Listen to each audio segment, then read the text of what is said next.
소리 이제 잘 들리시죠? 안녕하세요. 반갑습니다.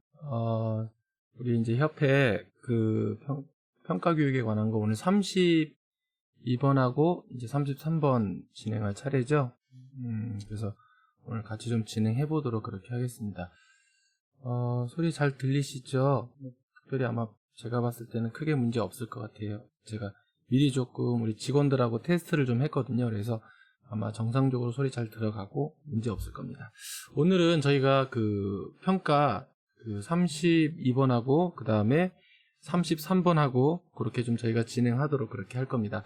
원래 우리 지부장님께서 32번을 이제 올려주셨는데 오늘 33번까지 진행하도록 할 겁니다. 왜냐하면 내용이 실질적으로 이렇게 좀 짧아요. 그리고 제가 설명할 것들이 사실 좀 뻔한 내용들이라서 짧게 제가 설명을 드리고 뒷부분에 가서 오늘 좀 코로나에 관한 거 조금 제가 설명드리고 말씀을 좀 그렇게 드리도록 하겠습니다.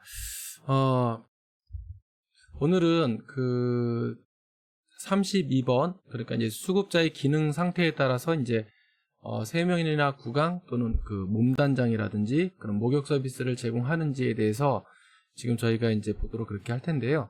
이게 실질적으로 이제 우리가 목욕을 하고 뭐 이렇게 하는 것들이 실질적으로 뭐 별거 아닌 것 같지만 사실은 우리가 급여를 제공해야 되는 곳이라든지 아니면은 그런 내용들에 반드시 목욕은 주 1회 이상 하도록 그렇게 되어 있거든요. 그렇기 때문에 사실 우리가 주 1회 목욕을 어르신한테 특별한 사유가 없는 이상 해드리지 않는 것도 그거는 합법이 아니에요. 자, 왜 그러냐면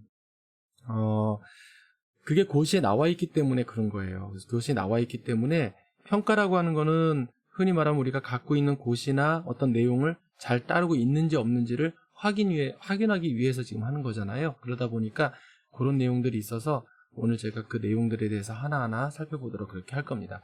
자, 제일 먼저 저희가 보는 거는 주 1회 어르신들에게 뭘 제공한다고요? 목욕급여를 제공하는지 보는 거예요. 그 다음에 목욕 전에 대한 상태를 확인하도록 되어 있는데 최근에 목욕 후의 상태는 체크하지 않아도 크게 문제가 되지는 않습니다. 그래서 아마 케어포나 다른 거에서도 그 부분은 지워진 걸로 알고 있는데 그래도 저희 집은 목욕 전후에 반드시 상태를 체크하도록 돼 있어요. 왜냐하면 이게 참 별거 아닌 것 같은데 어르신이 목욕 전과 목욕 후에 어르신의 건강 상태를 이렇게 보면은 어떤 상태가 좀 안 좋은지를 좀 볼 수가 있어요. 그냥 목욕하고 나서 이렇게 펄펄하신 분들은 대체로 좀 건강이 좋으신 분들이에요. 근데 좀 깔아지거나 이렇게 하는 분들은 한 번쯤 저희가 관찰해 봐야 되는 필요성이 있는 분들이죠. 그렇기 때문에 반드시 목욕은 언제요? 예, 반드시 1회를 우리가 흔히 말하면 목욕을 시켜야 됩니다. 어르신들.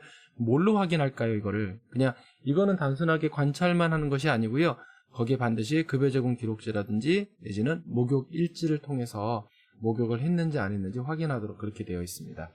자, 두 번째는 뭐냐면 수급자의 상태를 이제 우리가 보게 되는데 과연 수급자가 지금 현재 있는 상태가 어떤지, 그 다음에 어르신의 욕구는 잘 챙겨주고 있는지, 그 다음에 잔존 능력이나 이런 것들을 잘 고려해서 어르신들의 청결과 관련된 급여를 제대로 제공하는지를 이제 저희가 보게 되는데요.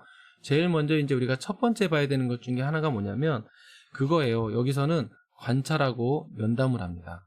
그래서 수급자 같은 경우는 흔히 말하면 우리가 좀 어느 정도 어르신하고 이렇게 대화가 되고 상담이 되는 분들이 있으면은 물어봐요. 그런 것들을. 목욕은 일주일에 몇 번 하는지 이렇게 물어보는데 실질적으로 치매가 있고 이러다 보니까 어르신들이 잘 대답 못 하시잖아요. 그런 경우에는 직원들에게도 면담을 하는 과정에서 물어봅니다. 그래서 무조건 우리 집은 어르신들 이렇게 청결이나 몸 상태는 매일마다 확인한다고 이렇게 얘기해 주시면 될 것 같고요. 이제 다른 거는 뭐 크게 문제 없을 것 같은데 이제 중요한 거는 그거죠.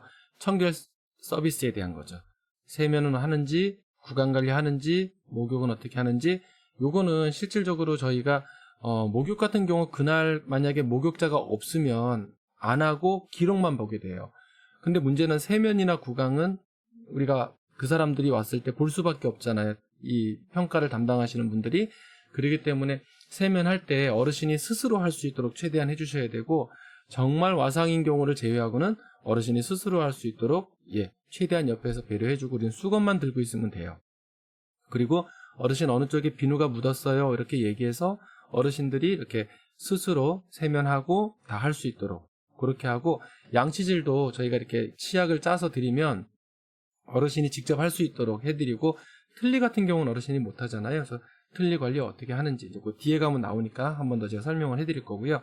제일 중요한 거는 그날 딱 보더라도 이 관찰을 할 때, 그쵸? 요 관찰을 하게 될 때 제일 중요한 게 뭘까요? 예, 요거를 제일 많이 봐요. 왜냐면 딱 왔을 때 어르신이 몸 단장돼 있는 상태, 즉 의복의 상태가 어떤지를 보면 사실은 이 집은 청결하게 서비스를 제공한다 안 한다가 딱 드러나요. 근데 왜 우리 어르신들 어떻죠? 이렇게 보면은 막 잘 아시잖아요. 정말 좀 우리는 정말 열심히 잘하고 있는데 어떻죠? 이렇게 막 흘리고 이러잖아요. 그러면 즉시 닦아드리고, 예, 옷을 갈아입어야 되면 바로 즉시 갈아입혀드리고, 이렇게 해서 계속 어르신들의 의복 상태가 청결하게 유지될 수 있도록 그렇게 하셔야 됩니다. 그 다음에 이제 구강 상태는 이렇게 이제 봐서 이제 어르신들 이렇게 칫솔질하거나 이런 걸 할 때 잘 보거든요. 그래서 치아나 어떤 잇몸의 상태나 혀를 보게 되는데, 실질적으로 이거는 그렇게 구체적으로 보지 않는 것 같아요. 왜냐하면 어르신들 치아 상태가 그렇게 썩 좋지는 않아요. 다만 이렇게 오랫동안 양치질을 제대로 안 해서 막 이렇게 때가 끼거나 이렇게 하는데, 사실은 제가 치과 선생님한테 물어보니까 이거는 치과 선생님들이 아니거나 그쪽에 관련돼 있는 분들이 아니면은 이 상태를 직접적으로 눈으로 봤을 때 확인하기가 쉽지가 않대요. 그래서 우리가 왜 흔히 말하면 이 사이에 끼어 있는 왜 이런 이렇게 이 안 닦았을 때 생기는 거 있잖아요. 이렇게 하얀 거, 그런 상태만 없고 깨끗한 상태만 유지하면 이거는 크게 문제가 없겠죠. 다만 우리가 중요하게 봐야 되는 것 중에 하나가 뭐냐면 바로 틀니의 상태입니다. 자, 이 틀니의 상태인데요. 왜냐하면 틀니를 봤을 때 틀니에 막 이렇게 뭐 끼어 있거나 그러면 안 되겠죠. 당연히 우리가 그거는 식사하시고 나면 반드시 받아서, 예, 체크를 하고 그 다음에 깨끗이 씻은 다음에 다시 어르신한테 착용할 수 있도록 해드려야 돼요. 틀니는 언제 빼냐면 주무시기 전에 틀니를 빼도록 그렇게 되어 있잖아요. 그렇기 때문에 낮 시간에는 틀니를 항상 어르신이 끼고 있대, 식사하고 나면은 틀니를 받아서, 예, 각각 한꺼번에 어떤 데 보니까 이런 뭐죠? 우리가 흔히 말하면 바가지 같은 데다가 틀니를 잔뜩 넣어가지고 막 씻는 거예요. 그거 보고 깜짝 놀랐거든요. 저거 누구 건지 어떻게 알지? 하니까 안 돼요. 본인들은 아는데 이게 거기다가 같이 이렇게 씻는다는 게 원장님들 생각이 어떠세요? 그게 좀 이해가 되세요? 저는 이해가 안 돼요, 사실은. 그래서 어르신 거 개별적으로 각각 씻어서 해드리고, 저희는 그 안경 닦을 때 왜 초음파 세척기 있잖아요. 그래서 사실은 그날은 그거를 좀 써요. 그래서 그 기계를 가지고 있기 때문에 그거를 어르신들 이제 세척을 하고 나서 혹시나 몰라서 이제 거기다가 소금을 넣고 물 넣고 이제 막 칙하고 소리 나잖아요. 초음파 소리요. 그래서 거기서 이렇게 집게를 넣어서 이렇게 흔들어 주면은 그 사이사이 있는 이물질이 조금 더 잘 빠지거든요. 그래서 뭐 그거를 꼭 사야 된다, 안 사야 된다, 이거는 아니지만, 그렇게 했을 때에 일단은 관찰하는 관찰자 입장에서는 그 자체가 더 청결해 보이는 거예요. 그렇기 때문에 약간의 전시 효과도 있기 때문에 할 수만 있다면 그렇게 하는 방법도 괜찮고요. 그 다음에 신체 상태인데요. 어르신들 팔, 다리에 각질 있는 거를 이렇게 막 벗겨서 보지는 않아요. 그래서 이렇게 지나가다 관찰자가 어르신을 이렇게 관찰하면서 보거든요. 근데 제일 실질적으로 눈에 띄는 데가 어딜까요? 예, 바로 손톱과 발톱 상태입니다. 이거는 바로 보이거든요. 특히 왜 어르신들 똥 파는 분들 계시잖아요. 막 그럴 때는 어떻게 우리 원장님들은 씻겨드리세요? 이 손톱 사이에 막 똥 들어가잖아요. 그러면은 어떻게 씻겨드릴까요? 한번 대답을 좀 한번 해줘 보세요. 좋은 아이디어 있으시면은. 왜냐하면은 하필이면 평가하는 날 아침에 어르신이 똥을 판 거예요. 근데 손톱 사이에 이 똥 잔뜩 껴가지고 있는 거 제대로 이게 한다고 했는데 잘 안 되는 거여서 어떻게 하시냐니까 이쑤시개 갖고 이렇게 팠는데 이게 잘 안 파진 거예요, 다요. 그 안에 똥이 당연히 조금 남아 있겠죠, 이런 것들이. 어떻게 했을까요? 이거를 깨끗하게 처리하기 위해서는. 언제든 이거 잘 모르시더라고 보니까요. 한번 아시는 분 있으면은 좋은 아이디어 한번 있으면 한번 말씀해 보세요. 저도 제가 좋은 아이디어 드릴까요? 맞아요, 이병수 원장님. 저희는 칫솔 중에서 솔 제일 왜 얇은 거 있잖아요. 그 칫솔 가지고 어르신들 손가락 그 사이에 이렇게 닦아드리거든요. 그러면 정말 깨끗하게 안에 있는 것까지 쏙 다 빠져요. 그래서 우리 이병수 원장님이 맞추셨는데요. 다 정답이에요. 그래서 그날은 아침에 혹시 똥 파거나 그런 분 있으면은 칫솔 왜 가는 모 있잖아요. 아주 제일 얇은 모 그거 가지고 손가락 사이에 이렇게 해드리면은요, 어르신들 정말 깨끗하게 아주 그냥 번쩍번쩍 빛나게, 예, 상태를 관리할 수 있거든요. 그래서 평상시에도 사실은 그렇게 다들 하시잖아요. 그러니까 평상시에도 그렇게 해서 어르신들 손톱이나 발톱 관리해주는 게 제일 좋고요. 특히 이제 발톱 같은 경우 왜 이렇게 독수리 발톱 있잖아요. 이렇게 위로 서 있거나 이렇게 꺾인 거, 그거 할 때는 이제 조금 잘 깎으셔야 되잖아요. 좀 위험할 수 있잖아요. 그래서 보통 이제 그 손톱이나 발톱을 깎는 니퍼가 있거든요. 그거 가지고 조심스럽게 깎아드리면은 훨씬 좋고요. 저희는 예전에, 지금은 안 쓰는데 예전에 어떻게 했냐면, 너무 이제 이게 심한 경우에 잘못하면 피날 수 있기 때문에, 왜 강아지들 발톱 깎아주는 왜 이렇게 누르면 찡 돌아가면서 이렇게 갈리는 거 있잖아요. 그것도 써봤거든요. 근데 그걸 써봤는데 그렇게 좋지는 않더라고요. 근데 써본 거에 의하면은 이 발톱하고 손톱을 하는 그 네일 아트 하는 데 가서 이렇게 니퍼 있잖아요. 그거 조금 좋은 거 사서 하니까 훨씬 더 잘 하는데, 그거 조금 조심해서 하셔야 돼요. 이게 너무 이렇게 깊이 하게 되면 잘못하면 피나거든요. 그러니까 끝에부터 조금씩 이렇게 잘라서 들어오면은 그날만큼은 조금 더 이왕이면 깨끗하게 준비하시는 게 더 좋겠죠. 그 다음에 팔다리 각질 유무 같은 경우는 보습제 당연히 많이 발라드리는 게 제일 좋고요.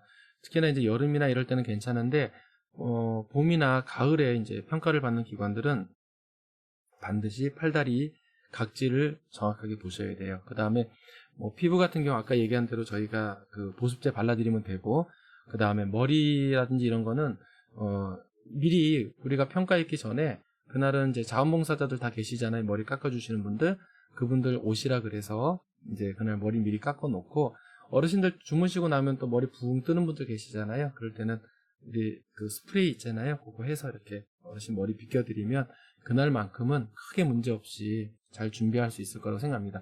2번이 바로 그겁니다. 자, 그 다음에 이제 3번 같은 경우는요, 청결 서비스를 제공하기 위한 도구나 시설 환경이 위생적으로 되고 있는지죠. 자, 도구는 뭘까요? 뭐 우리 흔히 말하면은 우리 뭐 어르신들 양치질하는 컵이라든지, 아니면은 또 비누각이라든지 뭐 이런 것들이겠죠. 세면대 같은 거. 그 다음에 이제 환경이라고 하는 거는 이제 흔히 말하면 목욕실이나 화장실 바닥을 이야기하겠죠.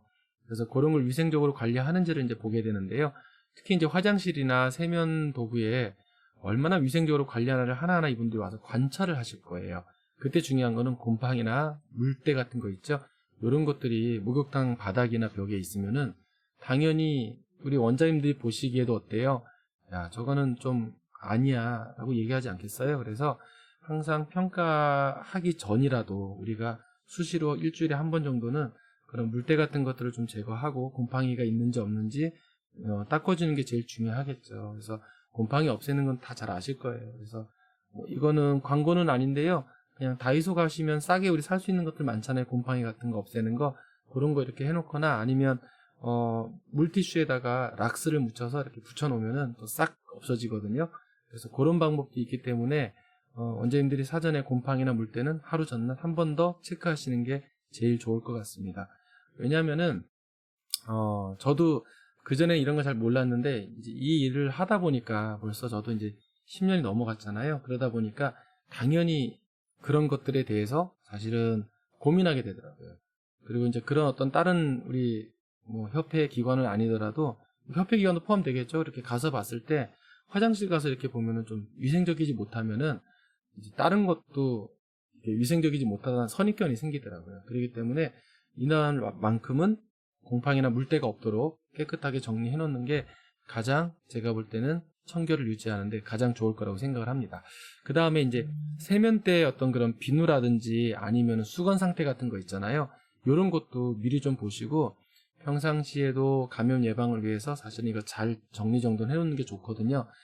어떤 요양원 가면은 이제 수건이 이렇게 걸려 있는데, 좀 보기에도 막 보니까 닦으려고 딱 봤는데 거기 똥 묻어 있는 거예요. 그러면은 어떠시겠어요? 우리 원장님들은 그 수건에 닦고 싶을까요? 저는 절대 아니라고 생각을 해요. 또 어떤 데는 보면 비누가 이제 뭐 이렇게 봤더니 어르신이 했겠죠. 그래가지고 막 머리 감으면 왜 비누에 머리카락 잔뜩 묻어 있잖아요. 그러니까 막 그렇게 묻어 있다든지 그러면은 이게 벌써 딱 선입견에서 여기는 위생이 청결하게 이렇게 유지되지 않는구나라고 이렇게 판단할 수가 있거든요. 그렇기 때문에 그런 부분에 대해서 원장님들이 조금 더 신경 써주시면은 제가 볼 때는 훨씬 이 부분이 적지 않거든. 점수가 아마 3점인가 그럴 거예요. 이 3점 정도는 충분히 조금만 우리가 노력하면 가능한 거기 때문에 이거는 놓치지 않을 것 같습니다. 자, 그 다음에 이제 33번 우리가 볼 건데요. 33번 같은 경우에는 수급자의 기능 상태에 따라서 뭘 제공하는 거예요? 네, 여기 보시면 식사 제공하는 거에 대한 얘기를 하는 거예요. 자, 여기서 이제 우리가 흔히 말하면은 그 식사 같은 경우는요, 일단 어르신 상태나 이런 거를 봐서 적절하게 식사를 제공하는지를 평가하는데, 통상적으로 여기서 우리가 적절한 식사를 제공하는지에 대한 평가는 언제 하죠? 어르신이 처음에 입소하면은 우리가 욕구 사정하죠? 그렇죠? 우리가 욕구 사정하잖아요. 이 욕구 사정을 할 때 그때 어르신의 식사의 상태를 우리가 판단을 해서 거기서 우리가 이분이 흔히 말하면 가른식을 드릴 것인지 일반식을 드릴 건지 죽식을 드릴 건지 정해지겠죠? 그러면 그때 이제 우리가 해서 정하게 되는데, 그 중에 제일 첫 번째가 뭐냐면은 영양사가 작성한 3식 1찬에 1찬, 그러니까 3찬 이상의 식사를 제공해야 돼요. 식단표를 게시하고, 게시죠? 식단표 있어야 됩니다.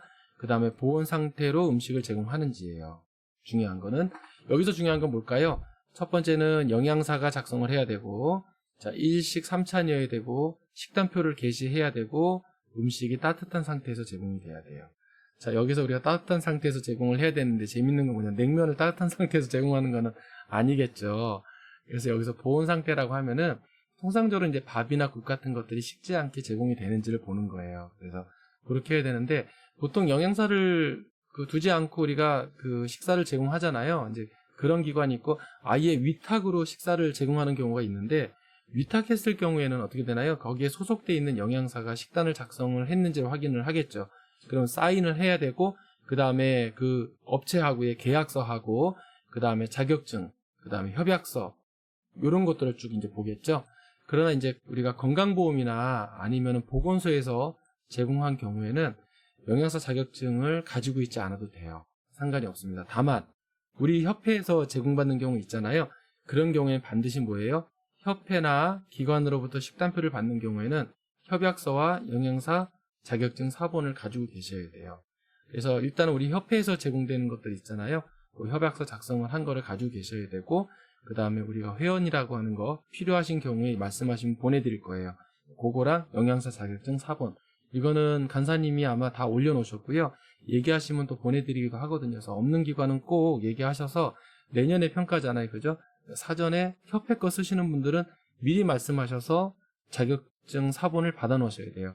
사실 우리 그 영양사 자격증은 인천지부에 있는 우리 유숙자 원장님이 소개하신 그 영양사님이신데, 그 영양사님이 참 그 어머니가 이렇게 요양병원에 계시고 하다 보니까 어떤 어르신들한테 음식이 맞는지를 굉장히 잘 맞추시더라고요. 그래서 저희도 그동안 다른 데 가다가 이제 협회 거를 저희가 지금 하고 있는데 굉장히 잘 하고 계세요. 그래서 제가 볼 때는 뭐 이 정도 식단이라면은 어디에 내놔도 뭐 이게 문제가 있다라고 말할 그 거리가 없는, 손색이 없는 그런 식단표라고 생각을 합니다.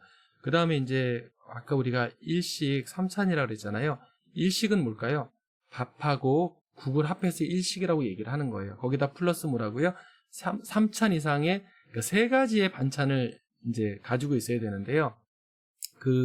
특히 이제 그날 만약에 일품 요리다, 뭐 그날 갑자기 이제 우리가 뭐 여름이니까 뭐 냉면을 제공한다든지, 아니면 뭐 그날은 뭐 국수를 제공한다든지, 아니면 뭐 어르신한테 비빔밥을 제공한다든지, 그럴 때는 굳이 3찬이 없어도 되지만, 그렇지 않은 경우에는 반드시 일식, 즉 밥과 국에다가 플러스 반찬 3가지가 꼭 있어야 돼요. 근데 우리 원장님 꼭 물어보는 게 그거예요. 그러면 김치는 찬에 들어가나요, 안 들어가나요 물어보시는데, 예, 우리가 구첩반상 뭐 매첩반상 하잖아요. 거기에 김치 들어가요, 안 들어가요? 우리 여성 원장님들 한번 대답해 보세요. 들어갈까요, 안 들어갈까요? 구첩반상 매첩반상 있잖아요. 그죠? 그때 김치 들어갈까요, 안 들어갈까요? 예. 답 없으신 거 보니까 언제는 모르시진 않을 텐데, 들어갑니다. 그래서 그것도 찬 종류의 하나에 들어가요. 그래서 첩을 얘기할 때 그게 포함된다고 영양사 선생님들이 얘기하시더라고요. 그렇기 때문에 3가지면은 김치에다가 2가지 추가하시면 되는데, 주간보에서는 김치를 인정을 하지 않더라고요. 이거를 왜 안 들어가냐 그러니까 김치는 기본이기 때문에 안 들어간다. 그런 말이 어디 있는지 저는 생판 처음 들었어요. 그래서 주간부에서 모니터링하거나 했을 때는 최소한 4가지 찬이 들어가야 돼요. 김치를 포함해서 4가지가 들어가야 된다고 얘기를 하거든요. 현재 우리는 포함해서 3가지이기 때문에 그렇게 하시면은 문제가 없을 겁니다. 자, 그 다음에 이제 영양 상태, 그 수급자의 씹는 기능이라든지 내지는 여기 소화 기능을 적절히 고려해서 식사를 제공하고 또 음식 섭취의 어떤 현저한 변화가 보이는 경우에 적절하게 조치하는지를 지금 보게 되는데, 그런 거 있잖아요. 어르신이 식사 잘 하다가 갑자기 이제 우리가, 흔히 말하는 경관식을 만약에 해야 되거나, 죽이나 이렇게 부드러운 음식을 좀 이렇게 바꿔야 되는 경우 있잖아요. 그런 경우에는 급여 제공 계획에서 내용을 바꾸고요. 내지는 우리가 욕구 사정 결과에서 우리가 전반기, 하반기 나눠서 우리가 평가를 하잖아요. 그때 그 급여 제공 계획에서 씹는 기능이나 소화 기능이 좀 달라진 경우에는 거기다가 기록을 하시고 바꾸시면 됩니다. 그래서 그런 내용들은 현장에서 관찰을 하게 되는데, 적절한 식사라고 하는 거는 보통 우리가 이제 치료식이라고 하면 이제 경관식 같은 거 얘기하는 거겠죠. 뭐 단백질 같은 거, 그 다음에 이제 당뇨식 같은 것들이 될 거고, 일반식은 이제 밥이나 미음 같은 거, 죽 같은 거를 포함하겠죠. 그래서 그거를 하고 매일마다 어르신 식사하는 그 식사의 양이라든지 이런 거를 다 체크해서 기록으로 남겨야 되고요. 그건 급여 제공 기록지를 이제 걔네들이 확인하겠죠, 이분들이. 근데 일단은 현장에 와서 봅니다. 계속 보고 있어요. 그냥 지나가는 것 같으셔도 그분들 계속 봅니다. 그 다음에 수급자의 상태를 파악해서 소화 능력이 조금 떨어지는 분들 같은 경우 이렇게 다져서 드리거나, 아니면은 그것도 힘든 경우에는 단백질을 보충하거나 이제 경관식을 조금 추가해서 이렇게 컵에다가 드실 수 있게끔 그렇게 하는 경우에는, 우리 이제 촉탁이가 아니라 계약의사로 바뀌었죠. 계약의사 진료를 통해서 요거를 제공하는 경우에는 그것도 인정하도록 그렇게 되어 있습니다. 자, 그 다음에 이제 세 번째는 우리 평가 33번이에요. 우리 32번은 했어요, 좀 전에. 그래서 보시면은 수급자가 침대 이외의 장소에서 식사하도록 지원을 하는지를 보게 되는데, 원장님들 알고 계셔야 돼요. 항상 식사는 어르신들이 다 나와서 식사하는 장소에 모여서 식사하는 게 가장 점수가 좋습니다. 일단은 어쨌든 간에 어르신들이 나와서 식사를 옆에서 우리가 돕더라도 하면은 제일 좋고요. 근데 이제 부득이하게 수급자가 침대 그 외의 장소에서 식사하는 것을 확인한다고 돼 있잖아요. 그래서 아까 얘기한 그거예요. 거기서 꼭 할 수 있도록 해야지 가장 점수가 높고요. 근데 불가피하게 이제 우리가 식사를 침대에서 하는 경우 있잖아요. 그러면 그 사유를 기록해야 돼요. 와상인 경우에. 그래서 이제 이거를 어디다가 기록하는 게 제일 좋으시냐면요. 처음에 우리가 급여 제공 기록지에 맨날 쓰면은 힘들잖아요. 그래서 그렇게 쓰지 마시고요. 어떻게 하시냐면, 만약에 이제 우리 어르신이 계시면 처음에 욕구 사정이나 이럴 때 어르신이 와상 상태, 또 그렇기 때문에 이동이 불가능해서 그런 경우에는 부득이하게 어르신이 침대에 식사해야 된다라고 아예 욕구 사정에다가 넣어놓고 급여 계획에다 포함시키시면 돼요. 그거는 박경민 원장님은 콧줄 어르신들도 동일합니다. 그래서 요걸 이제 하게 되는데, 아까 얘기한 대로 박경민 원장님처럼 콧줄을 사용하는 경우 있잖아요. 이제 그런 경우에는 보호자의 욕구나 아니면 그건 의사의 판단이겠죠. 이 판단에 따라서 필요한 경우에, 특별한 사유가 있는 경우에 그렇게 할 수 있습니다. 그래서 와상 아니래도 의사가 그렇게 판단해서 절대 안정을 요하는 경우 있잖아요. 여기에다가 만약에 맞춰서 하시면은 그거는 문제가 없기 때문에, 그거는 간호조무사 선생님이나 간호사 선생님이 간호일지에다가 기록을 해서 이분은 필요해서 그렇게 하고, 왜 그런 경우 있잖아요. 밥 먹다가 옆에 어르신 젓가락으로 찌르는 분도 계세요. 많이 봤거든요. 젓가락으로 막 어르신 때리고 막 숟가락으로 막 집어 던지고 하는 경우도 있거든요. 그래서 이런 경우에는 별도로 식사하는 게 좋기 때문에 그거는 판단해서 그렇게 기록지에 남기고, 아니면 급여 제공 계획서에다가 그 내용을 남기고, 그렇게 한 다음에 어르신한테 그렇게 별도로 따로 식사 드리고, 와상은 아니더라도 그렇게 콧줄로 하는 것도 문제 없습니다. 다만 이제 콧줄 같은 경우는 보통 우리가 이제 와상 아니래도 연화곤란이 있거나 이래가지고 부득이하게 못 드시는 분들 계시잖아요. 그런 분들 같은 경우는 충분히 의사 선생님하고 판단해가지고 의사 선생님이 그거에 대한 내용을 써주시면은 가능하니까 문제 없으니까 그렇게 하셔도 되니까 그렇게 하면 돼요. 박경민 원장님은 내년에 평가 받으시잖아요, 그죠? 자, 그 다음에 이제 수급자의 상태에 따라서 뭐예요? 상시 식수를 마실 수 있도록 노력해야 되죠. 그래서 우리가 정수기나 이런 개인 물병이 있도록 해야 되는데 개인 물병이나 물통 뭐 상관없습니다. 무조건 있으면 되니까요. 이게 현장에서 확인하고 관찰하도록 하는데요. 이제 어르신들 저녁에 혹시라도 이제 물어볼 수도 있어요. 어르신들 혹시 저녁에 물 드시고 싶으면 어떻게 하시나요? 그래서 개인 물병이 있어요. 그래서 이렇게 보여드리면 되고요. 빨대 꼽아서 이렇게 어르신들을 드실 수 있도록 해드린다고 그렇게 하시면 되고, 대신에 여기서 우리가 할 때 지난번에 보니까 어떤 기관은 이렇게 깨지는 거를 놨더라고요. 이렇게 유리로 된 컵. 그거 굉장히 판단 미스예요. 그거는 될 수가 없고요. 그렇다 그래서 또 어르신들 물 드시는데 언제는 잘 아시잖아요. 이렇게 우리가 알고 있는 대로 이렇게 왜 양치컵 같은 거 막 그런 물통, 그런 컵을 갖다 놓는 경우도 봤거든요. 그러지 마시고, 우리가 이렇게 자꾸 그 얘기하는데 다이소 가면 정말 싼 것들 많잖아요. 예쁜 것들요. 그 텀블러 같은 거, 그런 거 이렇게 해서 어르신들 드실 수 있게 하고 빨대 꼽아서 이렇게 드리면 충분히 가능하니까 그렇게 준비해서 드린다라고 말씀드리면 되고, 사전에 또 어르신들 또 맨날 깨먹고 잊어먹고 막 그러니까 미리 그 기간 맞춰서 우리가 올해 내년에 평가니까 내년 3월에 좀 여러 개 사서 어르신들 거 준비해 놓고, 그럴 때 우리가 한번 또 이렇게 물통 같은 거, 물병 같은 거 한번 바꿀 수 있잖아요. 그래서 그냥 내년 초에 되면은 한번 이렇게 싹 바꿔드리세요. 그렇게 하는 게 제가 볼 땐 좋을 것 같고, 정수기는 당일날 미리 좀 말씀을 드릴게요. 물 온도가 너무 뜨겁지 않도록 하는 게 제일 좋고요. 특히나 이제 안전장치가 되어 있어야 되는데, 원장님들 정수기에 보면 다 안전장치 되어 있잖아요. 눌러야 물이 나오잖아요. 근데 어르신들이 꼭 눌러서 그냥 막 혼자 가서 그렇게 하는 경우 있잖아요. 그럴 때는 반드시 직원이 제가 해드릴게요, 어르신 주세요 라고 얘기해서 받아서 해드리는 장면을 좀 보여주셔야 돼요.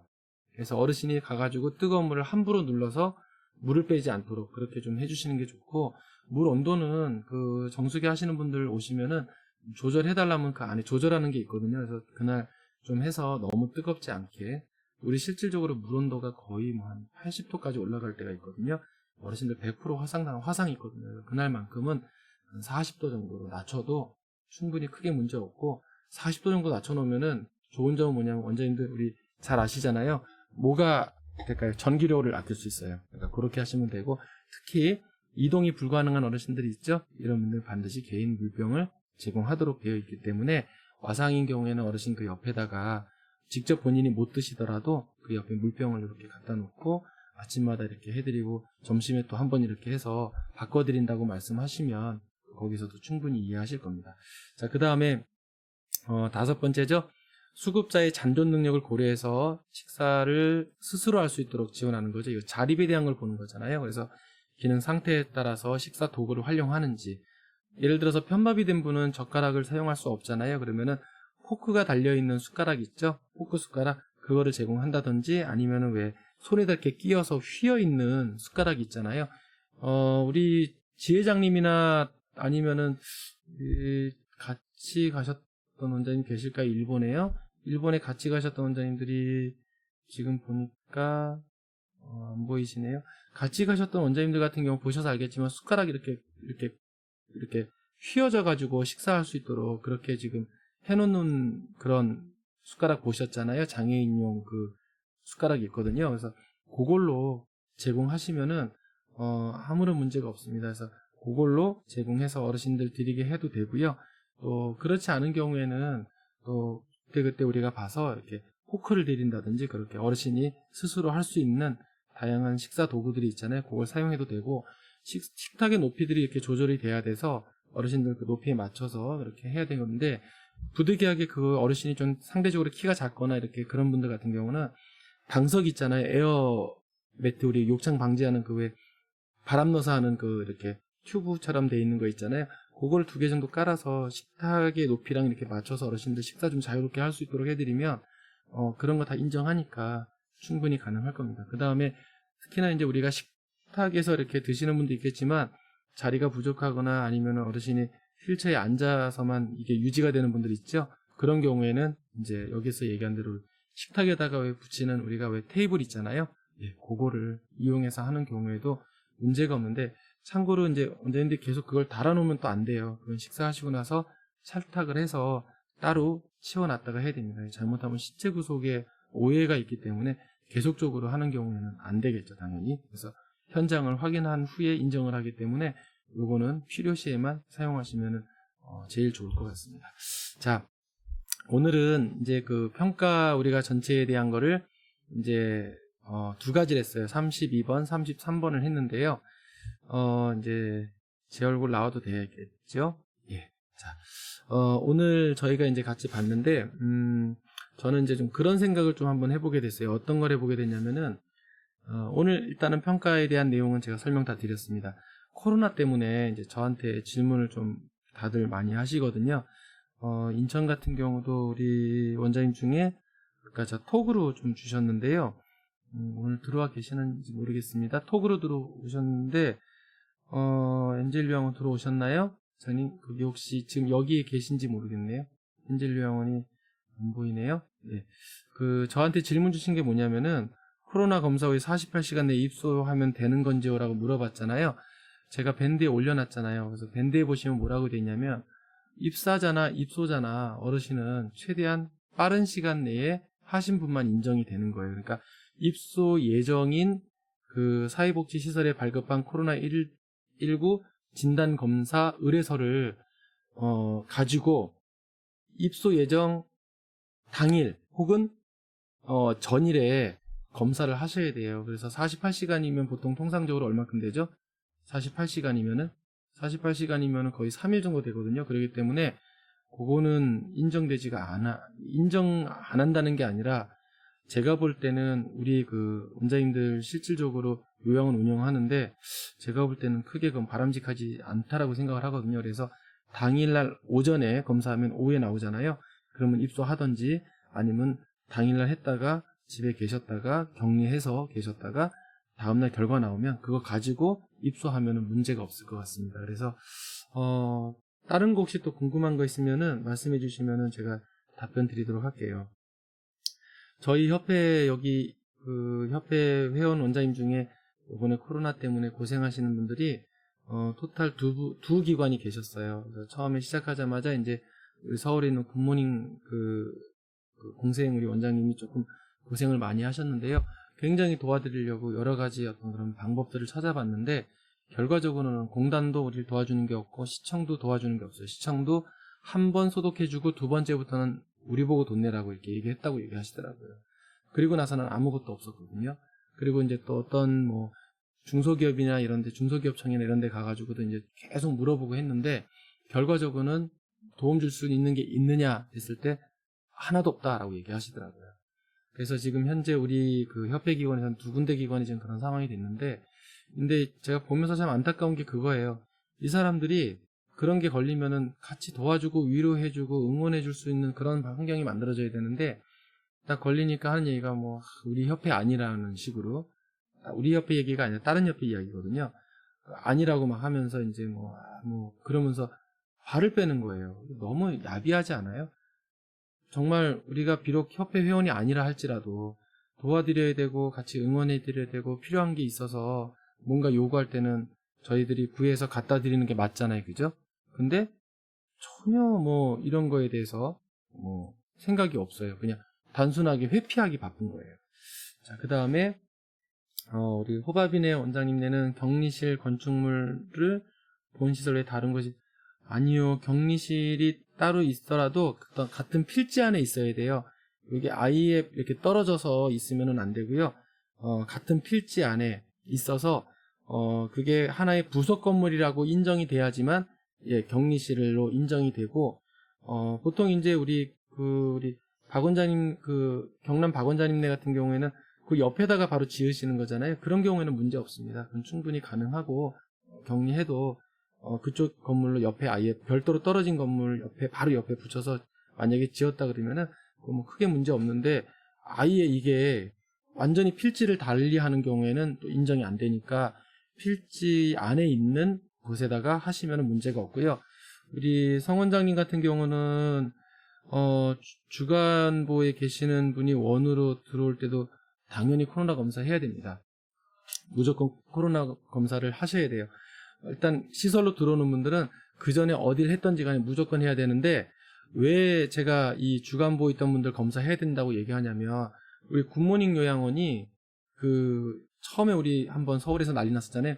거기가 그랬어요. 이 어르신이 그 코로나가 발생한 그쪽 기관에 이제 그 접촉자가 있었던 거예요. 근데 이제 원장님 들어올 때 이제 그냥 뭐 거기 계셨다고 하니까 이제 이렇게 받을 수 있는 줄 알고 이제 받으셨던 걸로 저는 기억을 하는데, 근데 코로나 검사를 안 한 거죠, 사실은. 그러다 보니까 이제 전체 원이 다 어려움에 이제 빠지게 됐었잖아요, 그때.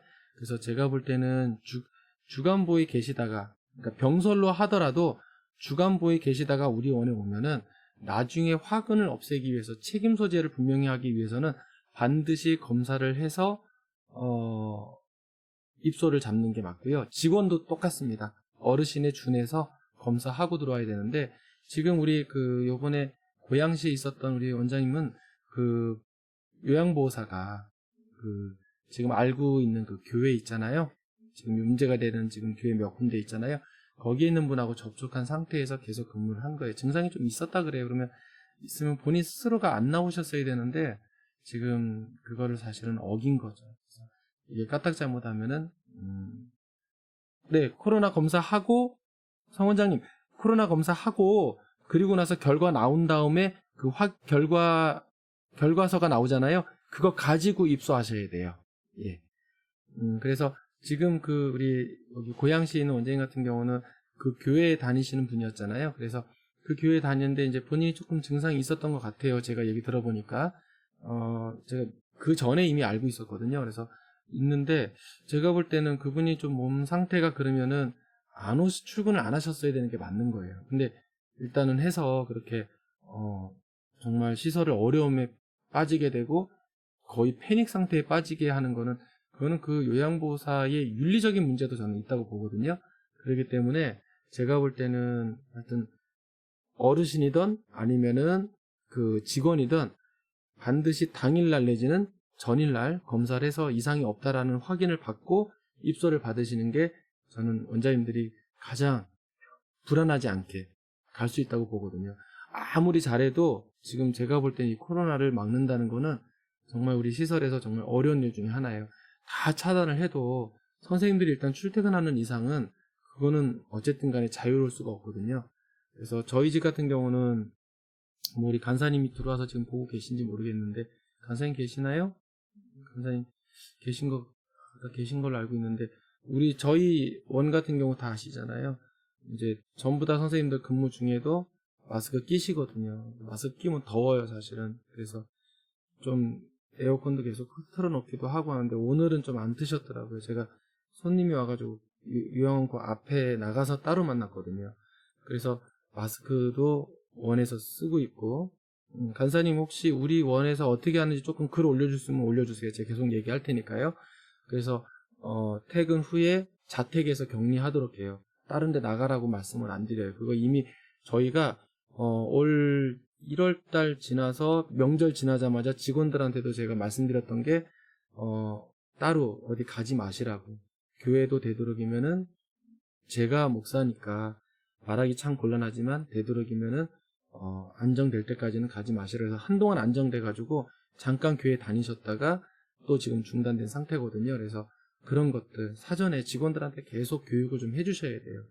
그리고 또 하나 뭐냐면 교육만 하는 게 아니라 지금 여기 이제 아마 원장님들 전체적으로 아마 전국에서 다 보고 계실 텐데요.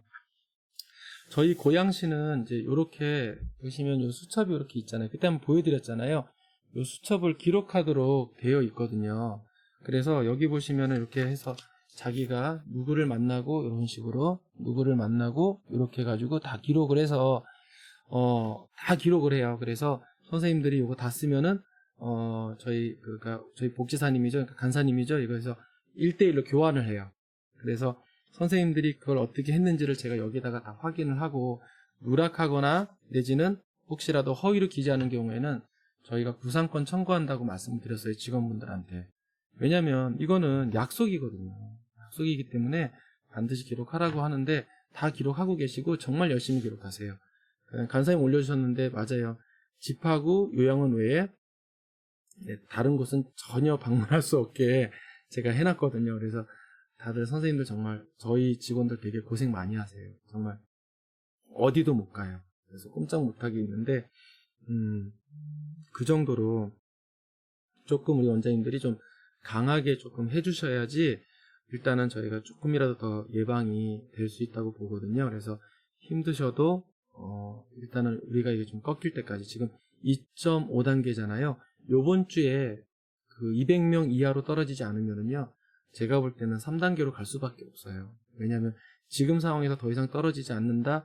이거는 우리 그 장은경인가요? 정은경 본부장님인가요? 그분 얘기한 대로 정말 2,000명, 3,000명도 나올 수 있는 상황이 될 거예요, 하루에. 그러면은 요양원은 100% 무너집니다. 그렇기 때문에 3단계를 가는 한이 있더라도 일단 지금부터 우리가 직원들 퇴근 후에 동선 관리라든지 그 다음에 근무하면서의 어떤 마스크 착용이라든지 저희는 뭐 간사님 얘기해 주시면 좋겠는데 그 오죽하면은 집에 가서 가족끼리도 되도록이면 접촉하지 말라고 제가 이야기를 했죠. 그죠? 그래서 그런 이야기까지 다 해서 선생님도 지금 교육을 하고 있거든요. 그러니까 저희 선생님들이 원장 잘못 만나서 사실 굉장히 고생이 많으세요. 뭐 단순하게 뭐 다른 데 못 가는 게 아니라 집에 가서도 가족들 간에 접촉할 때 조심해서 해야 된다라고 계속적으로 스트레스를 좀 주고 있거든요. 그렇기 때문에 원장님들도 바짝 좀 긴장하셔서 요거 좀 이렇게 끝날 때까지 좀 어렵더라도 그렇게 좀 수고해 주시는 게 우리 어르신들을 지키고 내 시설도 지키고 더 나아가서 방역 감염 관리라든지 방역 수칙을 지키는 거예요. 간사님 올리셨네요. 집에서도 마스크 착용하라고 했어요, 제가요. 그러니까 다들 허걱하셨는데요. 저희 그 직원들한테 말씀드린 게 그거예요. 선생님들은 하나가 아니라 우리 요양원에 지금 21분이 계시거든요. 거기다가 직원들까지 포함하면은 거의 30분이 계시잖아요. 30명이 선생님 한 분에 달려있다고 얘기를 하거든요. 그래서 저희가 이제 또 내일이면 또 교육도 해야 되고 또 수요일 날 또 교육을 할 거거든요. 그래서 우리 원장님들이 조금 힘들더라도 저 정도로 간사님 지금 얘기하시는데 집에서도 마스크 착용하세요라고 얘기할 정도로 강하게 얘기하지 않으면 선생님들은 또 금방 그런 거에 대해서 놓치거든요. 근데 다행스러운 거는 저희 선생님들은 정말 잘 지켜주고 계세요. 그러니까 우리 원장님들도 그렇게 얘기해서 정말 집에서 마스크 쓰라 그러면 말 다 한 거잖아요. 그죠? 그러니까 그렇게 해서 할 수 있도록 원장님들이 조금 더 긴장감을 조성할 필요성이 있어요. 아무리 이런 감염이나 방역 수칙에 대한 거를 도가 지나치다 할지라도 지금은 그게 정상이라고 저는 생각을 해요. 그러니까 원장님들이 힘들어도 그렇게 하시는 게 제가 볼 때는 바람직하다고 생각을 합니다. 오늘은 제가 여기까지만 진행을 할 거거든요. 다른 거는 또 없으시죠? 혹시 있으시나요? 질문? 없죠? 예. 지부장님 빨리 건강해지시고 제가 수요일 날 놀러 가겠습니다. 예. 고맙습니다. 감사합니다.